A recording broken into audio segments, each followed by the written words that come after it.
Olá você do programa O Espiritismo Explica. Estamos aqui mais uma vez para falar das questões a respeito da imortalidade, da alma. Tornaremos a esse assunto, porque já o falamos em outras oportunidades. Mas é um assunto de tão amplo espectro que é necessário que volta e meia voltemos a ele.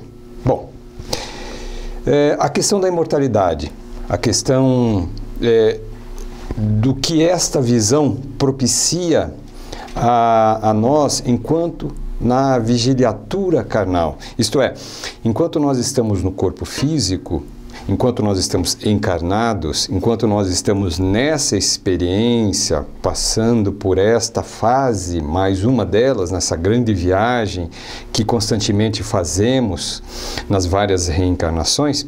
Então, quando nós estamos nesta fase, nesta vigiliatura carnal, é importante lembrarmos da imortalidade da alma. Então, é nesse aspecto que nós vamos hoje abordar. E uma coisa que, na verdade, a gente se assusta um pouquinho, todos nós, evidentemente, é que, embora o avanço da tecnologia, da ciência, embora o avanço da informática, da genética, da medicina, o homem, de uma forma geral, ele tem dificuldade em assimilar as questões dessa verdade. Quando a gente fala em verdade, a gente está se referindo às questões do Evangelho, às verdades trazidas do Evangelho, as verdades universais trazidas com tanta magnitude pelo incomparável Jesus Cristo. Por que esta questão que ecoa tão forte na nossa intimidade, ainda não consegue chegar a nos tocar de forma a fazer-nos agir conforme essas perspectivas? Porque o nosso olhar não chega a tal ponto de nos fazer assimilar isso. Será que a agitação do dia a dia, será que o afã do ter, do conquistar, as preocupações de um modo geral, nos afastam dessas questões? Ou ainda, se nós encarássemos a imortalidade como se fosse divisor de águas, não seria melhor para nós? Não seria tão importante para nós? Não seria a visão clara, mas não somente a visão, mas esse sentimento da imortalidade? Mas não seria também só o sentimento da imortalidade, mas a vivência disso no nosso dia a dia, nessa perspectiva? Não seria como esse divisor de águas tão importante para nós, seres humanos, que via de regra caminhamos aí no nosso dia a dia, na nossa rotina, no nosso trabalho, na nossa escola, na nossa sociedade, enfim, caminhamos com certa dificuldade quando das questões da vida, quando das vicissitudes, nos envolvimentos éticos, quando temos que escolher entre uma decisão e outra decisão, nessas questões todas, ou mesmo quando nós estamos diante e necessitando dos consolos da vida, nas perdas pecuniárias, nas dificuldades de relacionamento, quando o ente querido deixa o nosso convívio físico e parte de retorno ao plano espiritual.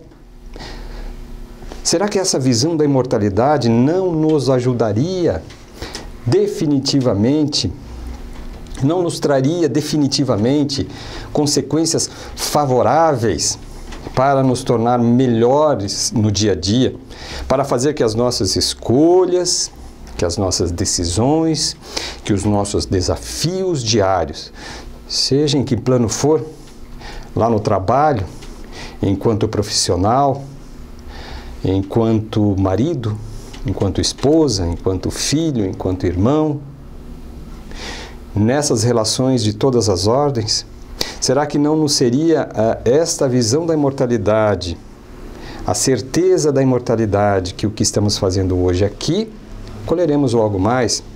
Não seria esta visão tão importante, esta tomada da verdade tão importante para que fizéssemos melhor essas escolhas? Então esse é o tema de hoje, né? Para que nós possamos avançar um pouquinho mais e de vez por todas, tentar responder a essas questões como: tudo acaba com a morte? Tudo acaba com a morte? Existe algo que sobrevive à decomposição do corpo físico? São questões que ainda, embora a nossa intimidade grite, clame por ter as respostas, ainda o ser humano tem dificuldade em respondê-las. Tudo acaba com a morte? Existe algo que sobrevive à decomposição do corpo físico? E o Espiritismo explica. O Espiritismo responde da seguinte forma: definitivamente, a morte não existe. A morte, por um conceito, é uma experiência universal.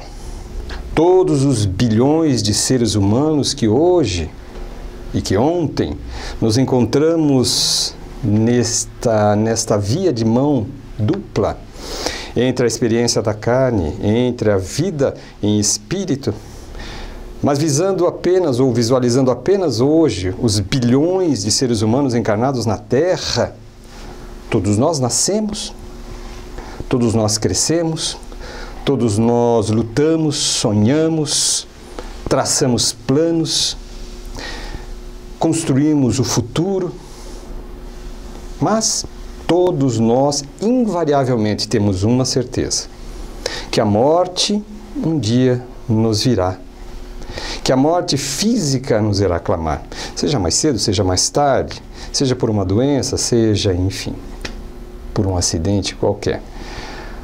Um dia a morte virá. Para uns será um momento de tristeza, de melancolia.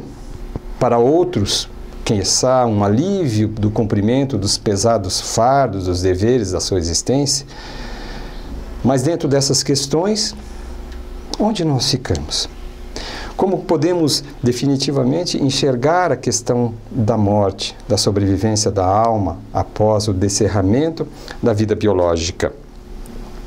E, finalmente, responder a questão que fica sempre no ar: quem tem medo da morte? O temor da morte nos fala o ínclito codificador da doutrina espírita, Allan Kardec. Allan Kardec que em suas obras traz um livro chamado O Céu e o Inferno, o qual recomendamos. Recomendamos não só ele, mas recomendamos toda a obra básica de Allan Kardec para o entendimento desta ciência magnífica chamada Espiritismo. Dessa ciência que estuda a origem, o destino, a natureza dos espíritos. E no livro O Céu e o Inferno, Allan Kardec trata exaustivamente o problema da morte. E ele diz assim, que o temor da morte decorre da noção insuficiente da vida futura. Ora, vejamos bem, paremos um pouquinho agora para analisar o que Kardec nos diz. Que o temor da morte, o medo que eu tenho da morte, decorre da noção insuficiente da vida futura. Bem, o que é não ter noção da vida futura? É não saber as respostas do que acontece após a morte. Embora também, diga ele nesse mesmo texto, que o temor da morte também denota a necessidade de viver. Nós temos um instinto muito forte de sobrevivência, graças a Deus.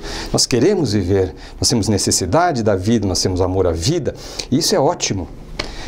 Mas, dentre essas duas questões, da noção insuficiente da vida futura, do que nos acontecerá depois de deixarmos o corpo físico, e desse instinto, nós dizemos também que, ousaremos também dizer e complementar, que muitos de nós padecem de uma consciência ainda que deve aplacar as suas necessidades de angústia. Podemos ousar um pouquinho mais, dizer que muitos de nós ainda trazemos um pouco de consciência de culpa por deixarmos de fazer muitas coisas que deveríamos estar fazendo e não fazemos, que sabemos que deveríamos estar fazendo e não fazemos. Então, Talvez o temor da morte, resumidamente, possamos dizer, falta de visão de uma vida futura. E segundo, porque ainda trazemos nós dificuldades, complexidades que ainda precisamos resolver na nossa intimidade. Precisamos entrar lá e tentar desatar esses nós. Então, meus amigos, o que vem depois da morte? Tentando responder à primeira questão da falta de noção. Como podemos chegar à vida após a morte? Vamos recorrer ao Evangelho de Jesus, ao Evangelho que nos diz que devemos ampliar o nosso ponto de vista. Leamos no Evangelho a questão da vida futura. Atentemos ao que Jesus diz quando se refere dessa forma: meu reino não é deste mundo. O que é que ele quer dizer com isso? O que é que ele quis deixar de mensagem? Ele quis deixar a mensagem de que o que passamos aqui hoje, neste planeta, nessa vida, nessas dificuldades, é coisa passageira. Que o nosso ponto de vista deve estar voltado para frente. Que o nosso ponto de vista deve estar ampliado além desta vida. E concluindo assim o programa de hoje, a imortalidade da alma é um fato concreto, indiscutível. O Espiritismo vem e mata a morte. Cabe-nos assim, com o auxílio das explicações racionais e convenientes do Espiritismo, traçarmos no nosso dia a dia, passo a passo, esta visão, que, repito, será o grande divisor de água para as nossas escolhas, acalmando-nos, consolando-nos das necessidades do dia a dia, das agitações. E repetindo Jesus, a cada dia basta o seu afã. Que Deus nos abençoe e até o próximo programa.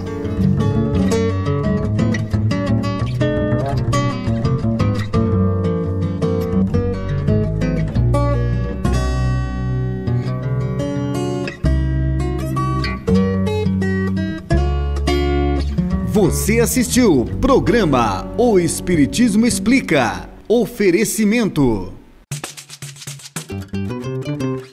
Leve pra sua mesa tudo o que temos de bom pra aperitivar, pro almoço ou pro jantar. O produto é Cantu, a sobremesa não pode faltar. Pra comer toda hora é mais tempero pra sua vida. É Cantu, alimentando gerações. É Cantu, alimentando gerações.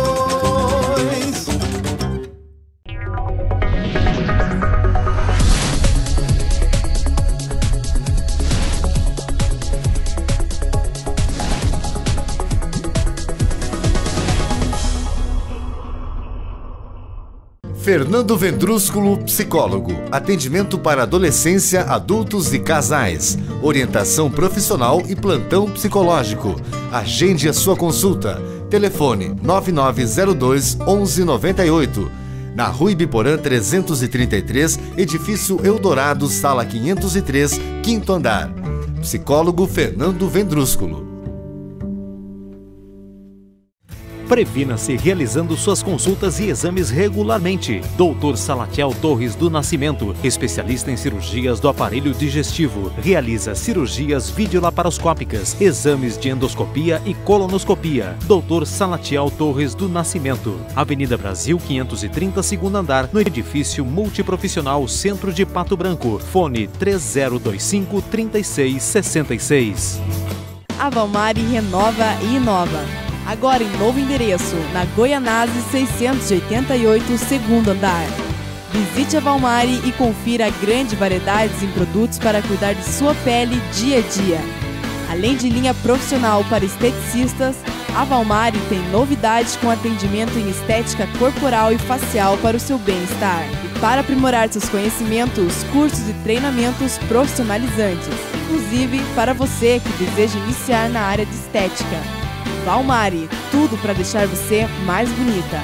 Rua Goianazes 688, 2º andar.